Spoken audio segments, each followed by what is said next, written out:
Coach? Hard-fought victory for us tonight. You know, we had stretches where we really looked like a good basketball team, a really good basketball team. And then we had stretches where, you know, we were playing around with the basketball, a couple of fast break opportunities, we didn't convert, and that's one of the reasons why we shot 32% from the field. But the flip side of that is, you know, we made our free throws tonight, and tonight was a great night for us to make them. And look at Dejon Ingram and Braxton made timely free throws, Corbin, Raleigh, Dante Hall was 4 for 4 from the line. So if we can continue to make our free throws like that and have a little bit better offensive flow and limited wasted possessions with the type of defense we're playing, then, you know, we might be on to something. But we have a lot of work to do. Give Mississippi State credit. I told our team they're a much better basketball team than the one we played the first time. I told them Peters was a different player. Witherspoon is a handful. Big Snyder inside is a handful. So fortunately, we were able to battle. We didn't rebound the ball well tonight. That's problematic, okay? So, but it keeps us focused. It keeps us humble. We'll get back to the drawing board on Monday. They've earned a day off tomorrow. And we'll see what happens in the next one. But overall, I'm proud of our team. You know, we've had a long week for a lot of reasons, because a week ago, we weren't a happy basketball team. The Sunday following that game, we were very dejected. But I like the way they've responded through practice and video sessions and being coachable to be able to come back this week and win both of our games the way we won them. Alex and then Cecil.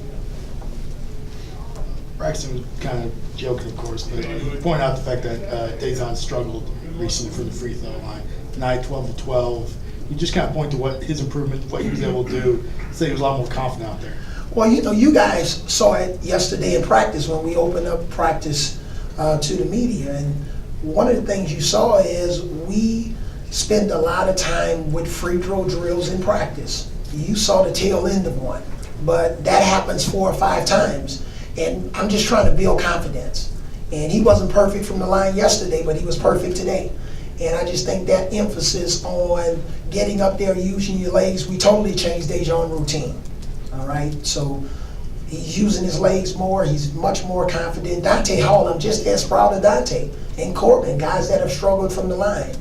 So, you know, now hopefully this will build some confidence where we won't take it for granted or anything, but that lets us know that what we're capable of. And if we can continue to blend good free throw shooting with great defense and better offensive production and not missing so many layups, then, you know, we'll see what happens. Cecil. Coach, you're down 1 with about 6 minutes left, and Braxton steps up, hits a big 3 in the corner. And just talk about the way in which do you see that he plays sort of ahead of where a freshman would be playing? But can I give you an intro into that question first? Why were we down 1? That's the bigger question. You know, when you're up 10 or 12, then we have a 2-on-1 break, and then we go into the Harlem Globetrotters routine. All right, except we don't have Curly Neal, and half of them know, all of them don't even know who Curly Neal is. But then Braxton had the confidence to take and make a big shot. You know, he's a different player than he was early in the year. I remember some of our road games early in the year where he struggled. It was just, you know, different things coming at him. But since he's been starting at the 2 position the last 2 games, he's settled in. He's been able to use his size against some of the smaller players. He passes the ball, had a couple of careless turnovers early in the game. But, you know, he's a player that we want to continue to encourage because we need him to be productive on the floor on both ends of the floor. Tony. Coach Howland said that, you know, maybe the bigger lineup created the free throws. Do you kind of see that at all? That maybe having a bigger lineup out there creates more opportunities? You know, this was another one of those games last year. I would have never played Jimmy and Dante together. But we went with it. You know, we had Jimmy and Dante and Braxton at 2 and Raleigh at 3 and Dejon. You know, that's everybody basically 6'7" and above or 6'6" and above. And, you know, last year we were a little bit more concerned about matching up with shooting fours like Kegler or Stapleton. But this year, recently, we've had a little bit of a change in philosophy. We're trying to play both of our big guys together. We think Jimmy and Dante playing well together can be a bonus for us. So the big lineup is something that we've kind of introduced over the last week, and that's just another year for us to go to, and that's good during the long regular season. Okay, second row here. Hey, Coach. Kind of a follow-up with the big lineup. You already mentioned being out-rebounded, but you also got outscored in the paint. Is that frustrating when you play a big lineup to be able to get outscored in the paint and get out-rebounded? Well, frustrating is a little bit of a strong word. When you win almost by double digits against a really good basketball team, they're not going to give up. And I would say the one thing that I'm frustrated about is the 2 or 3 offensive rebounds we gave up on the free throw line. When they were shooting free throws, they beat us to a couple of balls on the free throw line. So guess what? That's probably going to be a 20-minute segment in practice on Monday. So that's the one thing that frustrates me the most. Sometimes the ball can bounce funny and guys are making contact. You don't come up with it. That's life. But those free throw rebounds, we can definitely control those.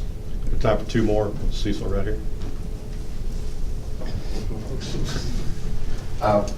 Just to follow up to that, how did you feel, you said rebounding was something that concerned you a little bit, but how did you feel about Bola's performance? Oh, man, he's been huge on so many levels. Even with some of the rebounds that he doesn't get, he creates space for Dante and Jimmy to get them, or Dejan, Braxton, and Riley, because now he's a major part of our opponent's scouting report.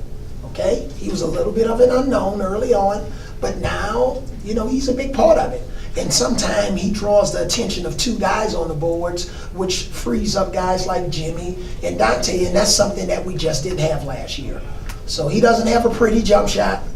He's our hard hat guy along with Riley. Now we got a couple of hard hat guys, but what Bola does inside, and for us to be able to watch it on video, post-game video evaluation, I really like what he's doing. And that post move he made late in the game for us, that was huge. He got a couple of those blocked at Georgia, but he picked some better angles to finish inside.